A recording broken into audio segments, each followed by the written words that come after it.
What's up, guys? Welcome back here to Mayflower Sports. Big show here today. We are talking about UFC 259, one of the most exciting UFC events we've had here in a long time. And of course, if we're talking UFC, we've got our main man, Harry Wright, talking with us here. Follow him on Twitter at MMAHarryW. Follow myself at McGinnis Picks. Harry, what's our first fight we're going to break down here for today in the UFC?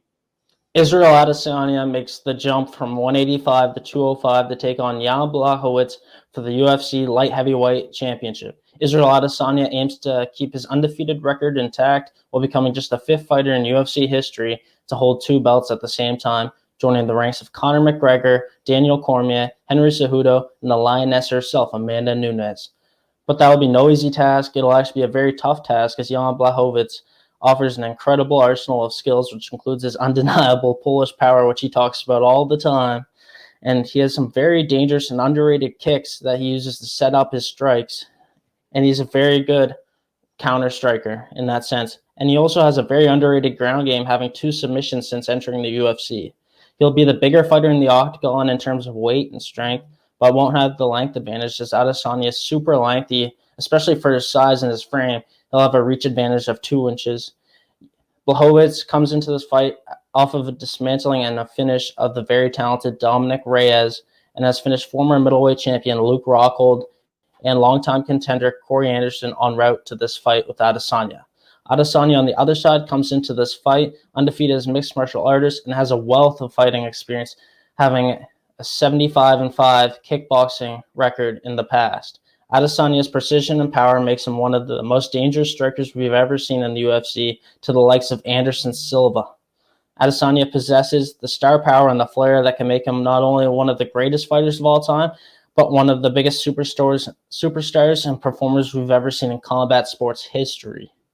He aims to become the 5th simultaneous champion in UFC history. My prediction myself is round 3 TKO victory for Israel Adesanya. I think he's too fast. I think he's too quick. I think Jan is too heavy on his feet. I think his movement will not be great, especially after what we saw Adesanya do to Paulo Costa, who's very heavy on his feet also. He came in there and just used those calf kicks for the first 2 minutes of the fight, was just laying them nonstop and set up all his strikes. And I think it'll get to the point where Jan is demobilized, so his movement's not there, and he's going to figure out, hey, I got to go for it with my Polish power here in my hands. I got to go for it. And Adesanya, being the counter striker he is and how powerful and precise he is, he's going to find the finish in there. I'm going for round 3. I could also see round 2.